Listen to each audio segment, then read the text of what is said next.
অনেক বড় দল। আমরা শুধু বলতে চাই, পৃথিবীর বুকে সবচেয়ে বড় পাহাড়ের নাম এই যে আমাদের হিমালয়, সেখানে কেউ বসবাস করতে পারে না, কারণ বসবাসের উপযোগী কোনো পরিবেশ সেখানে নেই।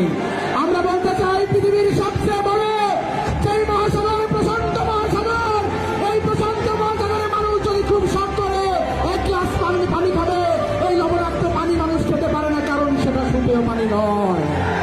আমরা বলতে চাই, ওই আমাদের সবচেয়ে বড় যেই সাদা হাতি রয়েছে, সেই হাতির মাংসও কিন্তু বাঘে খায় না, এটা প্রয়োজনীয় মাংস।